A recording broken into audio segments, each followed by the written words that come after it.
Good day, everyone. So, welcome to Chapter 3 Cost Volume Profit Analysis. So, this is in addition to the video lectures that I post last meeting. So, ito, based naman yung discussion natin dito sa libro nyo para mas maintindihan nyo. Additional discussion na lang to master the topic. So, under Cost Volume Profit, ito yung mga learning objectives natin. We'll comprehend, demonstrate, and discuss the following. The concept of CBP analysis and its purposes, the CVV income statement or yung contribution margin format, the concept of break-even point and how it is being computed, basic assumptions in profit planning, sensitivity analysis and how it affects the CBP analysis, degree of operating leverage and margin of safety, the point of indifference and application of CBP for entities producing and selling multiple products. Ito yung topic outline natin. So let's start. Ano ba ibig sabihin ng CBP or yung cost volume profit? So it is the systematic study or examination of the relationship among cost, volume, and profit.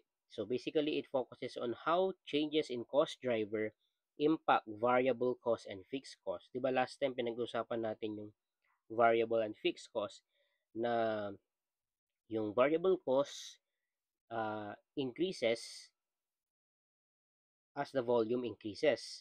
Pero yung total variable cost yun, total variable cost increases as the volume increases. Pero yung variable cost per unit, fixed yung variable cost per unit.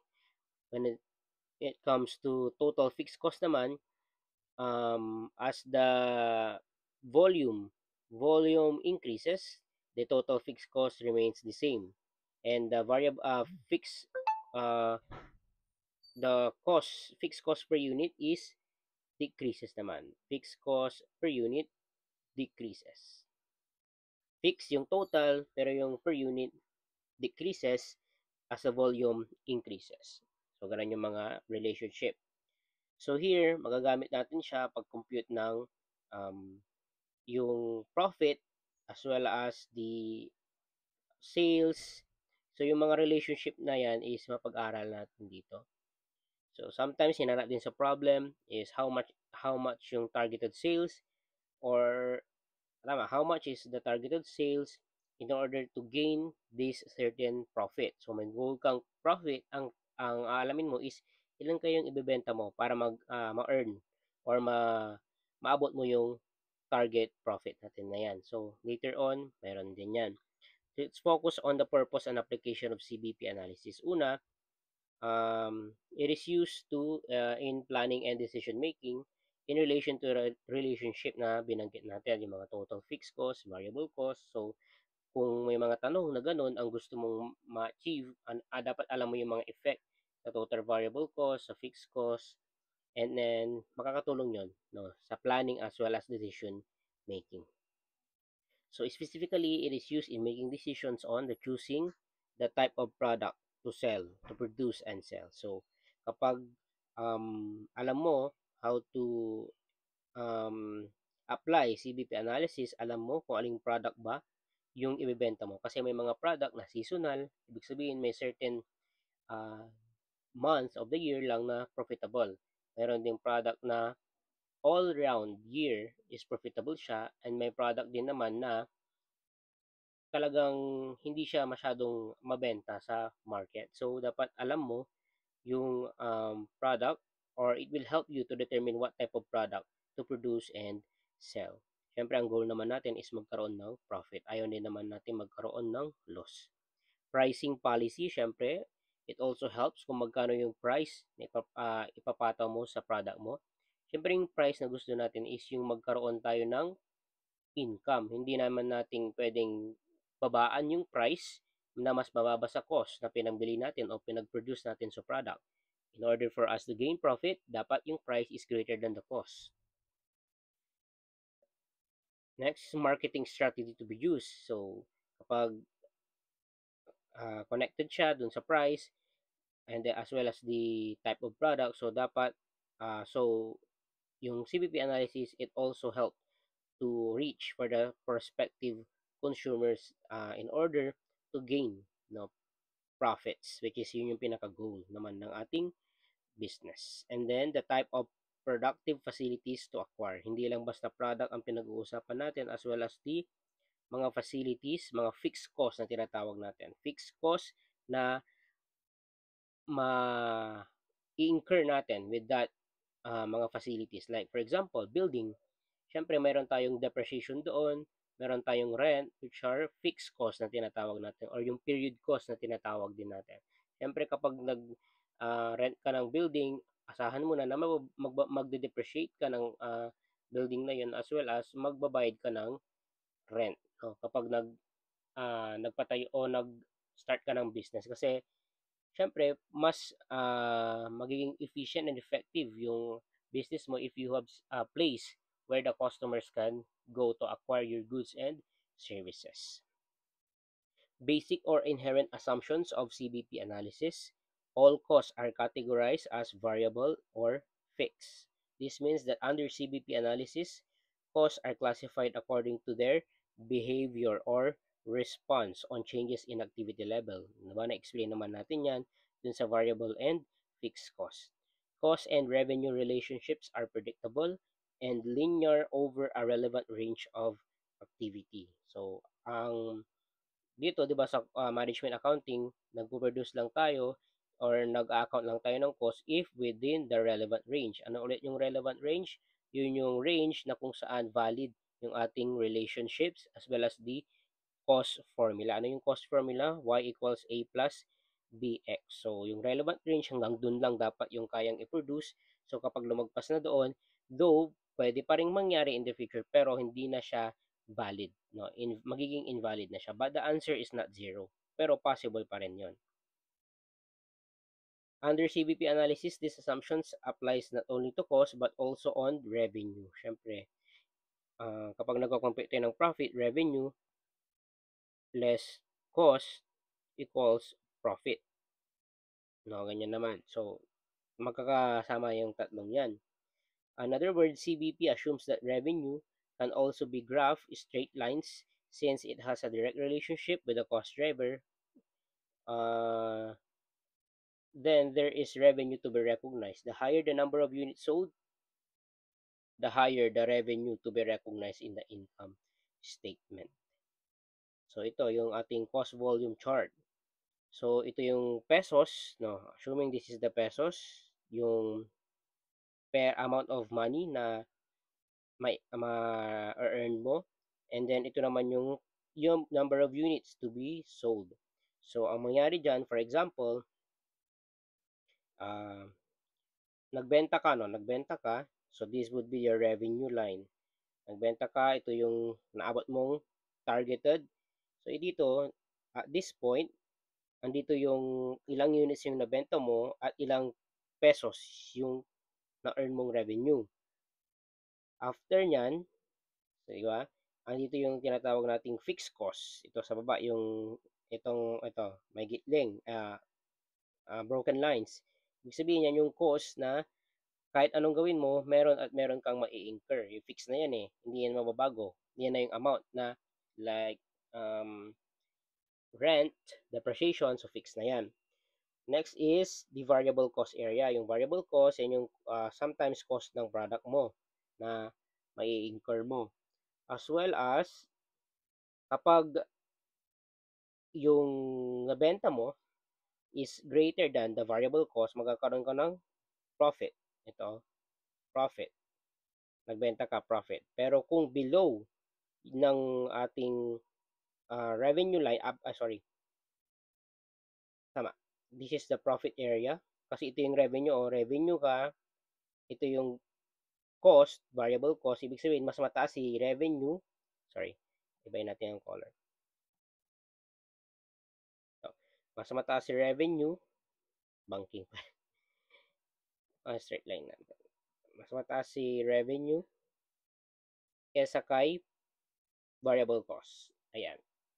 So, meron tayong, itong area na yan is the profit area kung i-illustrate natin yung ating CBP chart. Pero if the revenue is below the variable cost or at fixed siya dito, di ba fixed cost yan, hanggang dyan lang siya, that is the loss area. Ito pala revenue line, sorry. Below. Ito yung revenue line pala. Below the cost, variable cost or total cost line. So, itong area na yan is the loss area. Ito naman yung profit area. Profit naman tong sa taas. Kasi yung revenue is above the cost. Ito naman yung revenue below the cost. Tama? And then, may tinatawag tayong break-even point. Ano tinatawag nating break-even point? It is the point where there is no profit or no loss. Sakto lang. Yung sales mo is equal to your cost. So, ibig sabihin, wala kang profit, wala ka ring loss. Break-even point. So, sometimes, di ba, yung mga company, may mga ganon. Ang gusto lang nila, if lagi silang nag-i-incur ng loss, ibig sabihin, every month, puro loss, ang goal nila, at some point in their business, dapat magkaroon ng break-even. Yun na yung parang minimum goal nila. So, if lagi kang loss, ang goal mo dapat magkaroon ka ng break-even point or break-even sales. Kasi kung nag-break-even ka na, ibig sabihin, gumaganda yung business mo. From negative, naging zero na yung loss mo. So, ibig sabihin, habang tumataas yung habang lumalapit ka dun sa break-even, nagkakaroon ka ng gain. So, pag loss, negative. Kapag zero, break-even point. And then, eventually, magiging profit na yun. So, basahin natin yung key points on CVP chart. The CVP chart shows the linearity of total cost and revenue over the relevant range of activity. Both lines slope upward to the right in a straight diagonal line. The starting point of the total cost line is the y-intercept, the point in y-axis represented by the total fixed cost. Ito. Fixed cost is the y-intercept. Remember that total cost or total mixed cost that have a fixed and variable cost component. This is the reason why the total cost line has fixed and variable cost areas. On the other hand, the starting point of the total revenue is the origin point 00 or yung break-even point. Total revenue has a direct relationship with the sales volume. Ibig sabihin, if there are no units of product sold, there is no revenue to be recognized. Kung walang nabenta, walang revenue. Kaya direct relationship. Yung volume, sales volume sa revenue. The intersection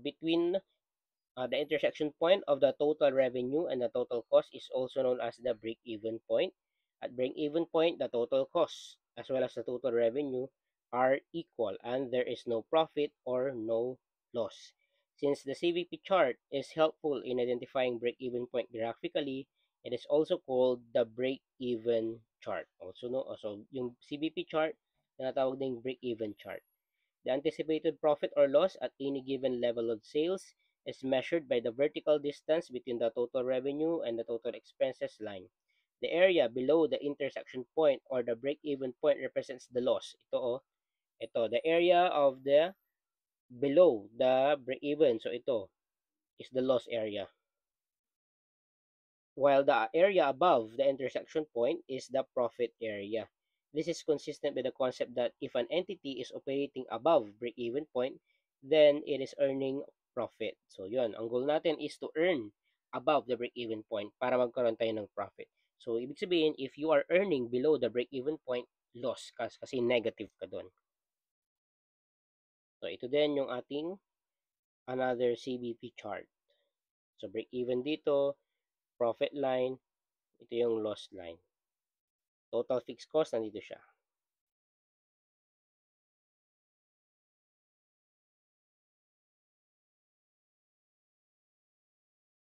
Key points on profit volume chart. In this graph, sales volume is depicted on the horizontal line. Ito yung sa baba, horizontal line, sales volume, or yung number of units sold. And profit or loss on the vertical line. Vertical line, ito patayo, para malaman kung meron kang profit or loss. The total revenues or sales is plotted that way to show its direct relationship with the units sold. The higher the sales volume, mas mataas yung benta, mas mataas yung amount ng sales. The profit line is plotted by determined profit or loss or the difference between the sales and the total cost. The break-even point is the point where the profit line intersects with the horizontal line, or the point where there is no profit or loss. Another noticeable thing on this graph is the point of total fixed cost. So based on the graph, it is the point where the profit line starts and where the units sold is zero or none. So ito, profit or yung total fixed cost. Walang loss, ay walang profit. Remember that only total variable cost has a direct relationship. Yung total variable cost ang merong relationship lang sa cost drivers, di ba? If the cost driver or yung volume, yun yung cost driver natin, increases, the total variable cost also increases. Siya lang yung may direct relationship. Kasi nga, yung fixed cost is, if the volume increases, sorry, palitan natin ng kulay. Gawin natin blue yung fixed cost. So, ito yung variable cost, no? Punta lang tayo ito. Volume, fixed cost per unit, at saka fixed cost, total fixed cost. Sa total fixed cost, if the volume increases, the total fixed cost remains the same. Pero yung fixed cost per unit decreases. Dito naman, the same. If there are no unit sales, the company is at loss equal to the amount of total fixed cost. The reason why is it is the starting point. So, yung fixed cost, kung walang benta, uh, kung walang benta, if there are no unit sales, the company is at loss. So, may loss kasi nga doon nag-i-start. So, doon nag-i-start yung ating line sa fixed cost.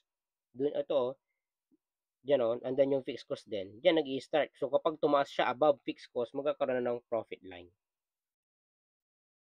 Ito, habang tumataas, ito break even, zero. Dito ibig sabihin loss pa dito. Tapos pagdating dito, zero income or zero profit. Pagdating dito, above na siya sa sales in pesos, profit na yan. The main disadvantage of this graph is the fact that it does not show clearly how costs are affected by changes on the level of sales. Number 3, total variable cost change directly with cost driver, but variable cost unit is constant. Okay na tayo dyan, paulit-ulit. Total fixed costs are constant, but the fixed cost per unit inversely, kasi pababa, pag tumaas ang volume, pababa ang fixed cost per unit. Selling prices do not change as the volume changes. In other words, the selling price is assumed to be constant. Hindi magbabago yung selling price, constant siya. This means that changes in total revenue or sales is attributable to the changes in sales volume or sales unit. Ibig sabihin, kapag tumaas ang sales, hindi ibig sabihin na tumaas ang price. Ang tumaas doon is yung volume or yung number of units sold. Kasi nga, ang selling price is fixed. So, revenues change proportionately with sales volume. Direct din ang revenue saka sales volume. Inventory levels are constant, so there is no change in inventory balance during the year since it is assumed under CBP that production equals sales. Kung ano ilan yung na-produce mo, yun din ang sales mo. Yun yung assumption under CBP analysis. Technology as well as productive is constant. So productive efficiency means that given the available inputs and technology, it is impossible to produce more of one good without decreasing the quantity of another good. Thus, this means that yung under CBP, hindi na magbabago yung technology. Hindi nagbabago. Technology and inventory levels are constant. Next, for multiple products, sales mix is constant din. Ito yung pagdalawang product na. Alin kaya doon ang ibibenta, no? So, later on, madidiscuss din natin yan. Time value of money is also ignored under this topic. So, this would be the part 1 of CBP analysis. See you on the next video lecture.